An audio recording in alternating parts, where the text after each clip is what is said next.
আসসালামু আলাইকুম রহমতুল্লাহি বারাকাতুহু। প্রিয় বন্ধুরা আমার, আজকে একটি ইম্পর্টেন্ট বিষয় নিয়ে আলোচনা করব। সেটি হলো, আগামীকাল আপনারা জানেন আমাদের বাংলাদেশে ঈদুল আজহা অনুষ্ঠিত হবে।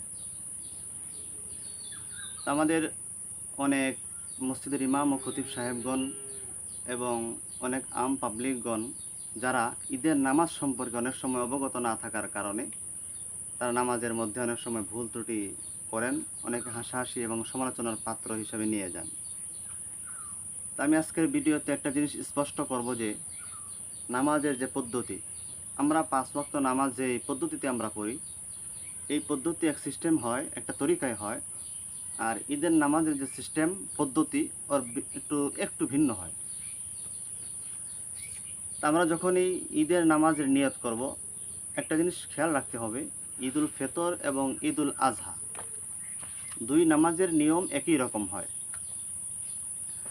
তো ঈদুল আজহার যখন আমরা নিয়ত করব, জায়নামাজে দাঁড়াইয়া আমরা নিয়তটা বাংলাতে এইভাবে করতে পারি: আমি অতিরিক্ত 6 তাকবীরের সহিত কেবলামুখী হয়ে এই ইমামের পিছনে 2 রাকাত ঈদুল আজহার নামাজ আদায় করতেছি, আল্লাহু আকবার।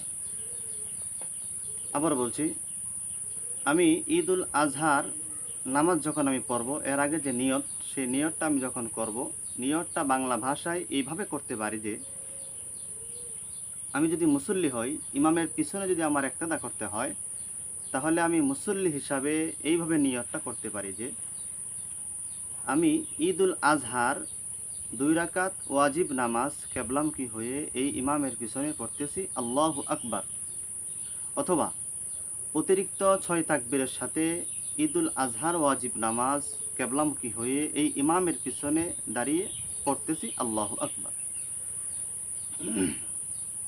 আর যদি ইমাম সাহেব হন যে নামাজ পড়াবেন, উনি নিয়তটা এইভাবে করতে পারেন যে, আমি ঈদুল আজহার অতিরিক্ত 6 তাকবীরের সহিত ঈদুল আজহার 2 রাকাত ওয়াজিব নামাজ ইমাম হয়ে কেবলামুখী হয়ে পড়ানোর ইচ্ছা করেছি বা পড়াইতেছি, আল্লাহু আকবার বলে নিয়ত বাঁধবেন। তো নিয়ত বাঁধার পরে আমরা স্বাভাবিক যে নামাজের মধ্যে সানা পড়ি, হানাফি মাযহাবের মতে সেই সানাটা আমরা শেষ করব। প্রথম তাকবীরের পরে আল্লাহু আকবার বলার পরে নিয়ত বাঁধব। নিয়ত বাঁধার পরে সুবহানাকা আল্লাহুম্মা ওয়া বিহামদিকা ওয়া তাবারাকা ইসমুকা ওয়া তাআলা জাদ্দুকা ওয়া লা ইলাহা গায়রুক, এই সানা আমরা শেষ করব। এই সানা যখন আমাদের শেষ হয়ে যাবে, অতিরিক্ত 3টা তাকবীর দিতে হবে। যে তাকবীরের মধ্যে 2 তাকবীরে হাত উঠাবো এবং হাত ছেড়ে দেব। তৃতীয় তাকবীরে যাওয়ার পরে যখন আমরা তৃতীয় তাকবীর বলবো, তখন হাত উঠাবো, হাত বাঁধবো। যেমন সানা শেষ হয়ে যাওয়ার পরে আল্লাহু আকবার বলে হাত ছাড়বো, আবার আল্লাহু আকবার বলে হাত ছেড়ে দেব। তৃতীয় তাকবীরে আল্লাহু আকবার বলে হাত ধরে ফেলব। হাত যখন আমরা বাঁধলাম, হাত বাঁধার পরে অন্যান্য নামাজের মতোই এই নামাজকে আমরা শেষ করব। সূরা ফাতিহা পড়ব। সূরা ফাতিহার সাথে অন্য একটি সূরা আমরা মিলাবো।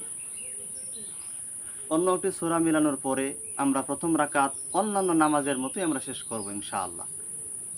আরেকটি বিষয় হলো, যখন আমরা দ্বিতীয় রাকাতে যাব, দ্বিতীয় রাকাতেও এই প্রথম রাকাতের ন্যায় আমরা স্বাভাবিকভাবে অন্যান্য নামাজ যে সিস্টেম পদ্ধতি অবলম্বন করি, ওই পদ্ধতিতে ওই সিস্টেমে আমরা অবলম্বন করব ইনশাআল্লাহ।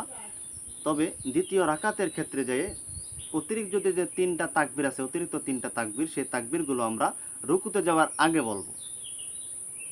সেটা কেমনে? যখন আমাদের দ্বিতীয় রাকাতে সূরা ফাতিহা এবং তার সাথে অন্য একটি সূরা মিলানো হয়ে যাওয়ার পরে যখন আমার রুকুতে যাওয়ার সময় হয়ে গেছে, রুকুতে যাওয়ার আগে 3 বার অতিরিক্ত তাকবীর আমরা বলবো। আল্লাহু আকবার বলে প্রথম তাকবীরে হাত ছেড়ে দেব। দ্বিতীয় তাকবীরে আল্লাহু আকবার বলে হাত ছেড়ে দেব। তৃতীয় তাকবীরে আল্লাহু আকবার বলে হাত ছেড়ে দেব। চতুর্থ তাকবীরে যখন বলবো, তখন আল্লাহু আকবার বলে আমরা রুকুতে চলে যাব। রুকুতে যাওয়ার পরে অন্যান্য নামাজের মতোই আমরা এই ঈদুল আজহার নামাজকে সম্পন্ন করব ইনশাআল্লাহ।